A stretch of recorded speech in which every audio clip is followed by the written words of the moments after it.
Friends, जय माता दी। कैसे हैं आप सब लोग दोस्तों नवरात्र का छठा दिन यानी कि माँ देवी की छठी महाशक्ति यानी कि माँ कात्यायनी की इस दिन उपासना करने का विधान आता है। दोस्तों, इस दिन सभी लोग माँ कात्यायनी देवी का पूजन करते हैं। चाहे अश्विन मास हो या चैत्र मास की शुक्ल पक्ष की षष्ठी तिथि को माँ कात्यायनी का पूजन किया जाता है। और दोस्तों, माना जाता है कि इनके पूजन करने से अद्भुत शक्तियों का हम पे संचार होता है। साथ ही साथ हमें चारों फलों की प्राप्ति होती है। चार फल कौन कौन से? अर्थ, धर्म, काम, मोक्ष, इन सभी के हमें केवल और केवल माँ कात्यायनी की एक आसान पूजा करने से हमें मिलती है।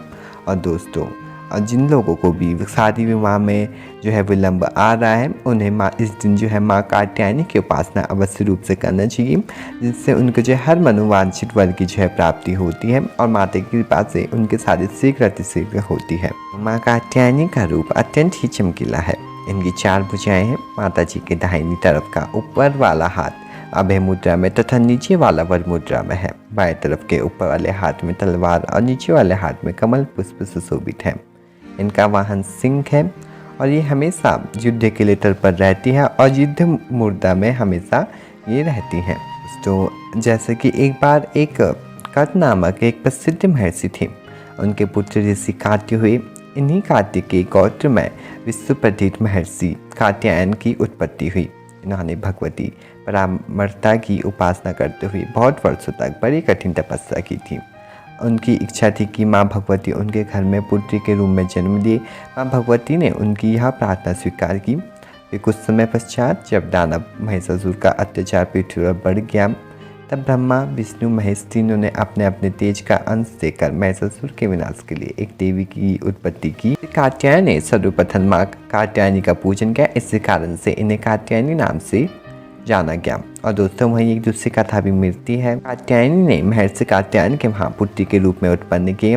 वहीं अश्विन कृष्ण चतुर्थी को जन्म लेकर शुक्ल सप्तमी, अष्टमी तथा नवमी तक 3 दिनों इन्होंने कात्यायन ऋषि की पूजा ग्रहण कर दसवीं को महिषासुर का वध किया और माँ कात्यायनी का नाम से पूरे संसार में विख्यात हुई। वहीं भगवान कृष्ण को पति रूप में पाने के लिए ब्रज की गोपियों ने इन्हीं देवी का पूजन किया था। यमुना तट के किनारे पे माँ ने गोपियों ने पूजन किया, जिस कारण माँ प्रसन्न होकर उन्हें कृष्ण को अपने पति रूप में पाने का आशीर्वाद दिया।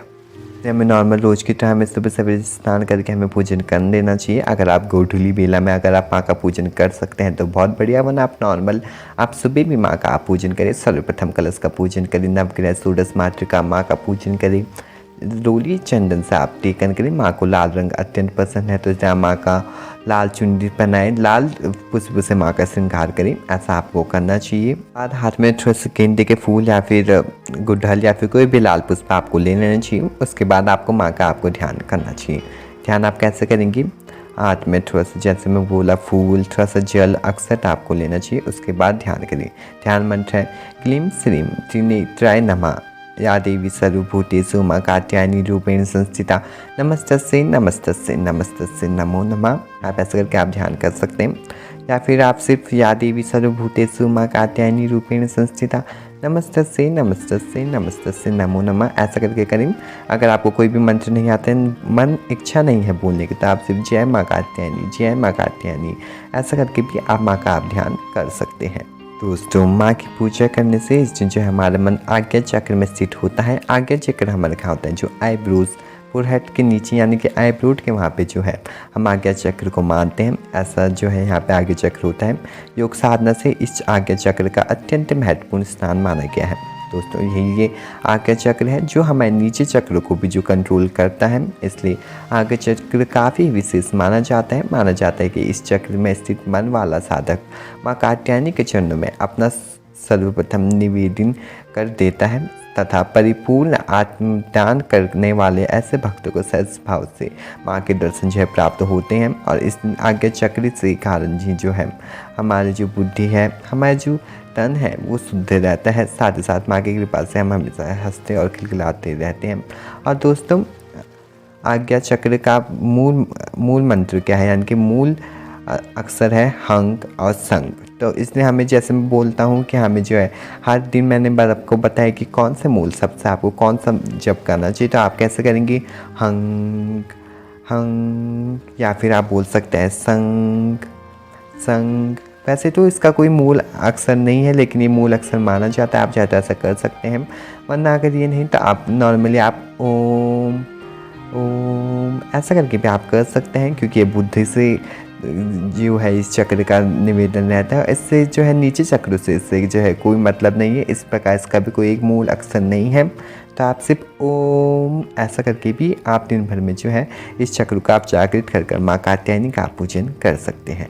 उसके बाद पूजन के बाद आपको माँ को इस दिन खास तौर पर आपको शहद का भोग आपको लगाना चाहिए। जिस भी अविवाहित कन्याओं को जो है शादी में आपको जो है बाधाएं आ रही हैं, आपको खास तौर पर इस दिन माँ कात्यायनी का पूजन कर माँ कात्यायनी की आरती गाकर मंत्र जप कर आपको जो है माँ को जो है शहद का भोग लगाना चाहिए। और वैसे भी जो नॉर्मल पूजा कर रहे हैं वो लोग भी माँ को जो है शहद का भोग लगाएंगे। माँ को शहद का भोग यानी कि मधु का भोग बहुत पसंद है, तो आप जो है और जो लोग भी इस दिन जो है जप करना चाहते हैं माँ के मंत्रों का, तो मैं बता दूँ आप बोल सकते हैं क्लीम स्लीम त्रिनेत्राय नमः। आप इस मंत्र का भी आप जप कर सकते हैं। या फिर या देवी सर्वभूतेषु माँ कात्यायनी रूपेण संस्थिता नमस्तस्यै नमस्तस्यै नमस्तस्यै नमो नमः।